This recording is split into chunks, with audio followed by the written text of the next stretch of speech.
Bruce, can you Hello. hear me? Bruce. Yes. I know that. I know that voice. I'd know that voice anywhere.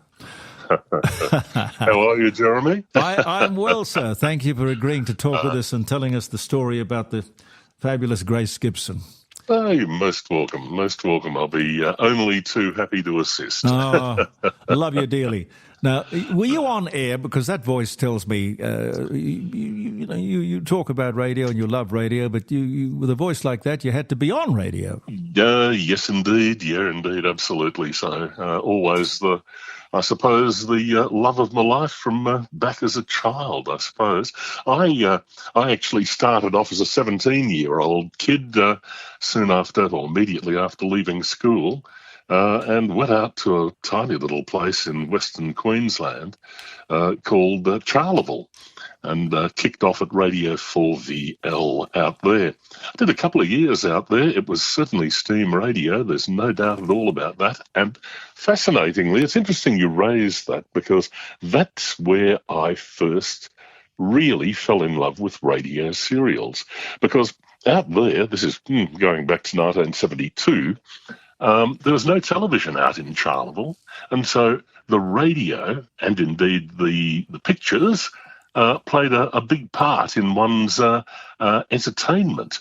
So radio serials were enormous. We had a morning serial, an afternoon one, and a couple at night time. Do you remember what the morning serial was? The morning serial was one called I, Christopher Macaulay, which is a lovely story, really fantastic story.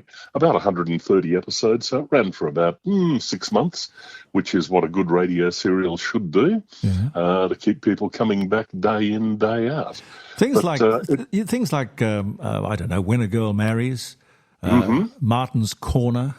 Yes, Portia Faces Life, Dr. Paul, all of those. Mrs. Hobbs. Mrs. Hobbs, absolutely so.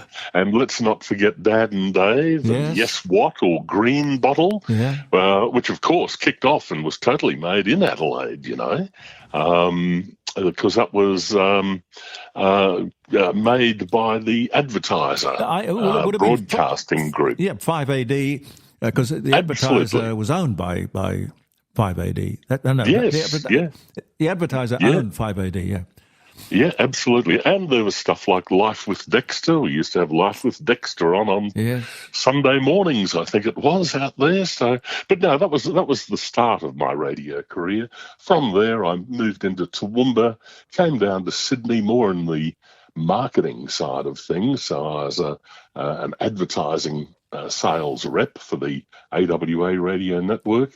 Then I went across to Macquarie and kicked off with Macquarie Special Events, and converted it from being a sports coverage thing, bearing in mind we used to do these 3-minute sports reports, but colour TV had arrived, live television coverage of sport had arrived, and so that was fading away. So I turned the Macquarie Special Event thing around and turned it into more of a programming service, and we started producing a lot of radio comedy, stuff like the Samuel Pepys Show, How Green Was My Cactus was another one, and all of those.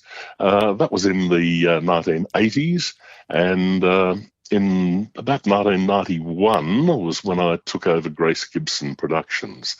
But in amongst all of that, as far as voiceover stuff was concerned, I was also with the 7 television network.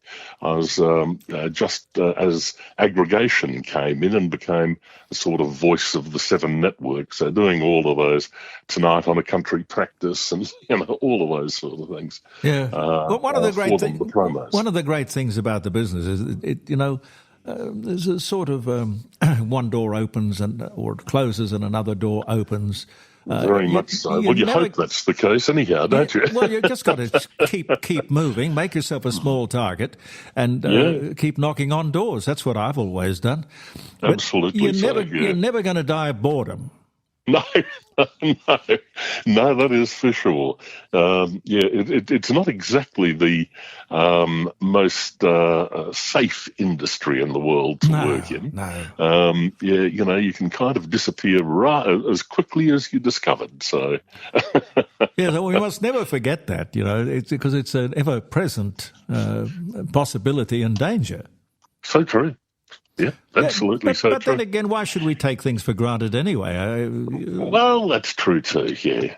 But look, let's have a bit of a yarn on Grace Gibson. Let's tell me about her. Move on to her. Yeah. Grace was an American. She was born in El Paso in Texas. Really? And she had this all her life. Had this big American drawl, and she used to be like this all the time. Reggie. She was indeed, but she was also a super saleswoman, and she was working for a radio transcription group. Can't get the word out.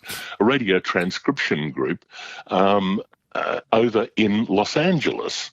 When the managing director of 2GB Macquarie came knocking on their door in 1934. Who was that, do you remember? That was A.E. Bennett. He was the group general manager of Macquarie. I've seen pictures of him. I've seen pictures of him, yeah. Yeah, and he went over to LA to find out the latest trends in radio, etc., and realised that radio serials and soapies were taking off.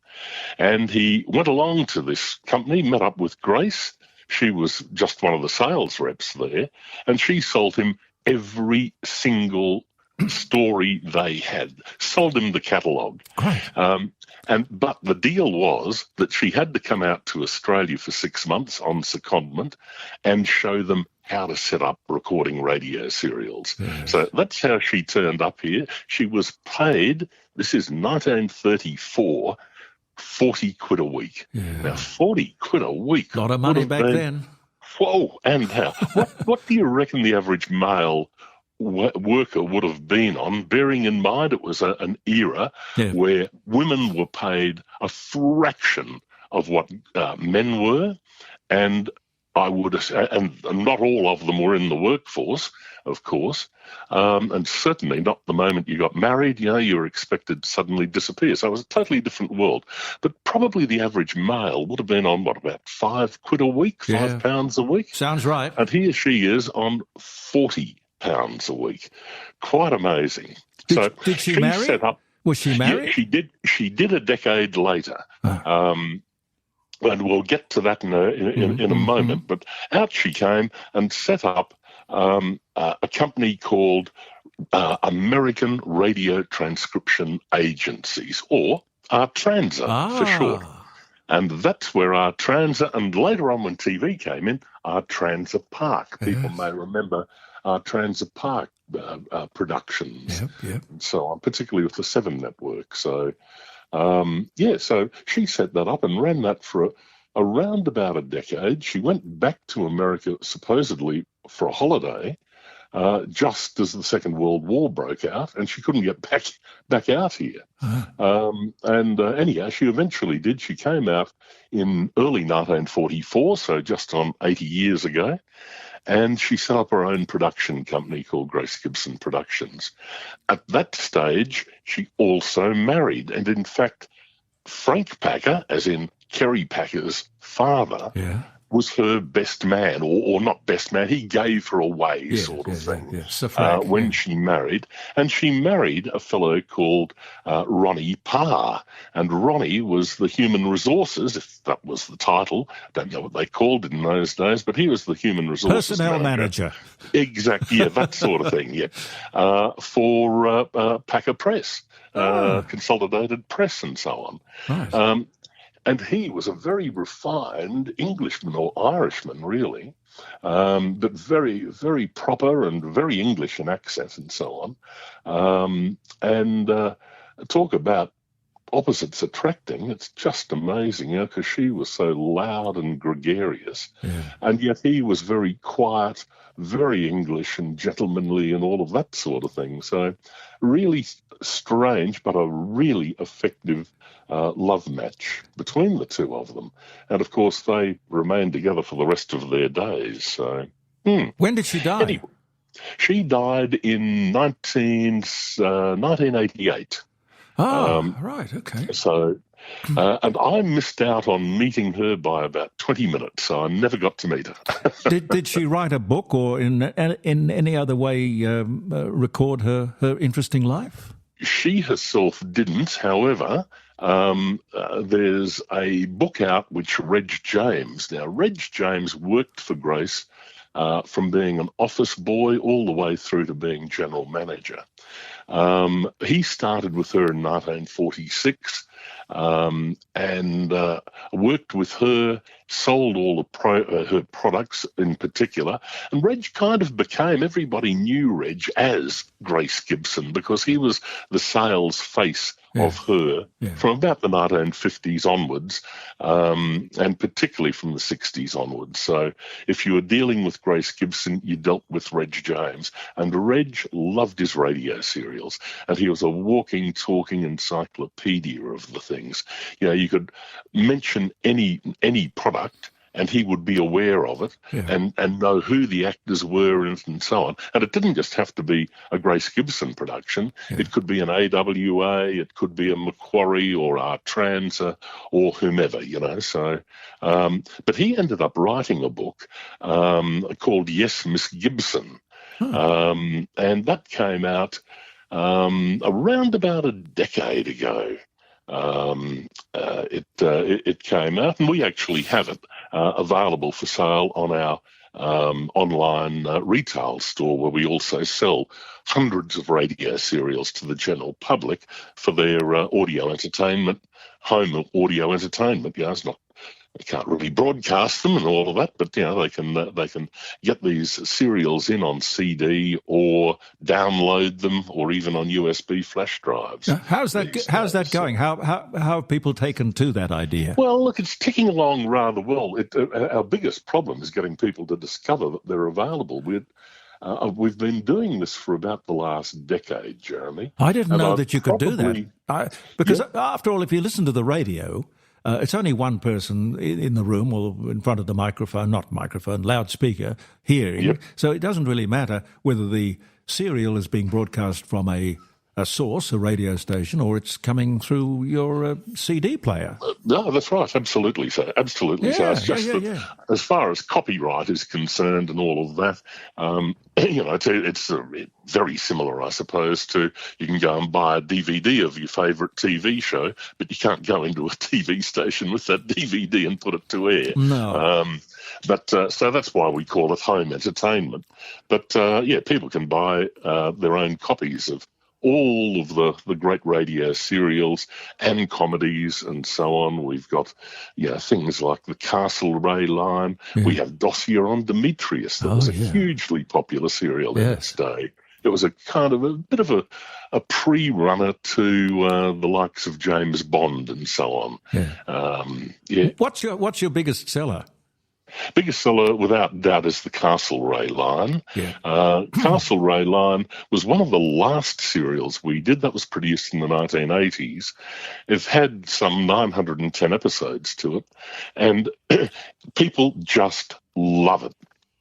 It's one of those radio serials that totally rope you in, and if a radio station is broadcasting it and they play the wrong episode or skip an episode or whatever, the phones just melt down. It's absolutely amazing to witness. And it's quite funny from a radio sales viewpoint, talking to station managers. They'll start off with the Castlereagh line. They say, 910 episodes, heavens above, that'll take years. And you say, well, you don't have to book it in for all of that period.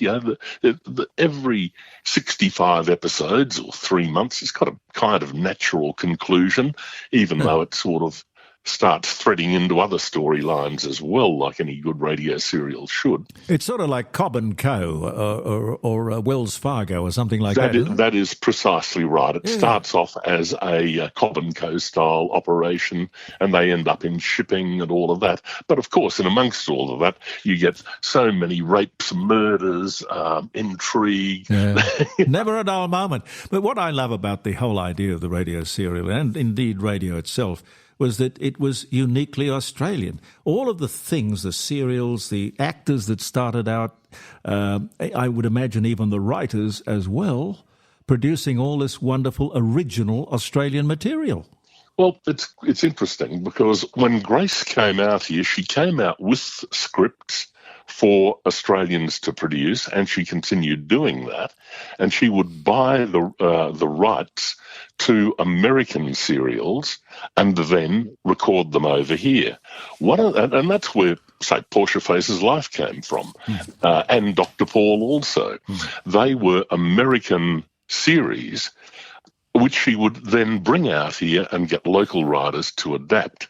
The funny thing is they quickly found out that the American serials tended to be a lot slower in action, and the writers found it easier just to grab the concept and say, right, away I go, and they'd start writing. They'd ignore the, other than the characters, they'd walk away from that very quickly and then just develop their own storylines and so on. Why didn't television follow this lead? Radio remained essentially exclusively Australian voices and Australian talent, but television seemed to almost immediately start being American or That's English. Very true. That's very true, and I think as much as anything, a lot of that probably had to do with just the production costs involved. Really, if you think of TV, you think of Australian TV productions, you've got to think of Crawford Productions. Yes. And they were, of course, a big radio serial producer. Dorothy Crawford. Dorothy Crawford and Hector. Yeah, Dorothy was the driving force behind it all. And they tried a number of things on television, and indeed they had a few shows. Oh, heavens, I'm trying to remember. They had all those courtroom drama sort of things that used to be in it, and a few quiz shows that Terry Deer would do and so on. And, of course, then they had a radio serial called D24, and that became Homicide. And Homicide, if you remember, was the first really successful Australian TV production. Absolutely. And many of those actors were from radio. Oh, of course, yes, absolutely so. Yeah. I mean, there were some lovely, marvellous radio actors, and indeed, the Australian radio actors were regarded as being the absolute best in the world, and they would just do circles around anybody in America. The American guys had come out here, and they couldn't believe they'd be used to doing one or two rehearsals and then recording in the afternoon. Whereas in Australia, it was rehearse, record, bang. And they were very good at ad-libbing because a transcription disc that would be cut, an acetate disc. No going back. That's right. And they cost £2 a pop. So as an actor, if you wanted to get more work, you learnt very quickly to be able to ad-lib and cover errors or fobs that either you made or indeed one of your fellow actors did. And that would guarantee your work from there on in. I would think the industry back in that day, as you describe it, would make such a fascinating movie. It would be totally a fantastic and entertaining movie. Yep. Yeah, and particularly some of the hijinks that so many of them got up to. Yeah, didn't Peter Finch start out as a radio actor here? Oh, most absolutely so. Peter Finch did. Rod Taylor did. There were and Errol a Flynn? Number of them. I don't know. Errol Flynn never did radio, but he was certainly an Australian. He was certainly, was he Australian or New Zealand? No, he was born in Tasmania, I think. You're right. You are correct. Yes, yeah, absolutely. But no, he had a fantastic career. I have a feeling that he did do radio as well, and it was a standard sort of part of your work lineup. But by heavens, if you made it successfully in radio, you'd be dancing around. You'd be jumping from one studio or production house to the next, to the next, to the next, and just dropping in from one character to the next. So you might be Tarzan or something like that at one, and then you've Superman at the next. I think Leonard Teal did a bit of that sort of stuff. Well, Leonard Teal was Superman. He was Superman, absolutely. He couldn't say up without going all the way. Up, and away! So the story goes. So true. Are people still buying or getting or listening to the Passing Parade?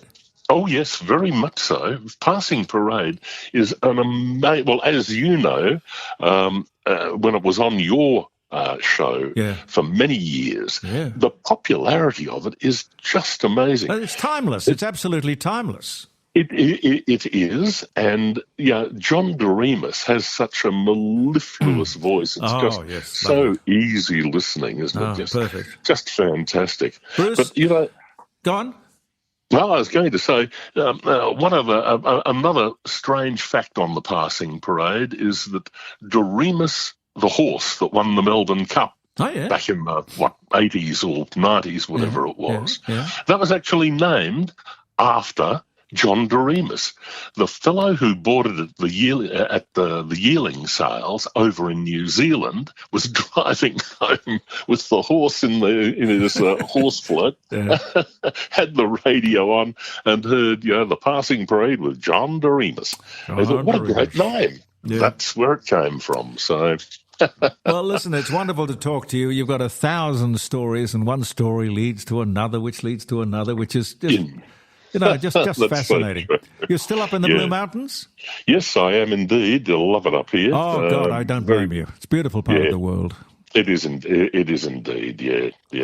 But look, if your audience, any in your audience, would be interested in having a look at our radio catalogue. Yeah, what do we do? If they go to Grace Gibson Radio, that's one word, gracegibsonradio.com. Right. And in there, and you can open up. We've got a catalogue. Click on the catalogue. They can sample episodes. There's a little listen tab at the top, and you can just go through select from dramas and comedies and so on. So there's a lot of sampling material there, and then of course something they like, something they've discovered, they can buy it online from us. It's wonderful, Bruce. Thank you so much. Thank you, Jeremy. All the very best, mate. Lovely to catch up again. God bless you. Take care. Thanks. Bye for now. Isn't they marvellous? Wonderful voice and so much knowledge about those really interesting days of radio. I mean, you compare the radio that you turn on these days, you compare what you get out of the speaker today with what you got out of the speaker a few years ago. It's interesting. And I sincerely think Bruce could write his own book if he wanted to. Bruce Ferrier, ladies and gentlemen.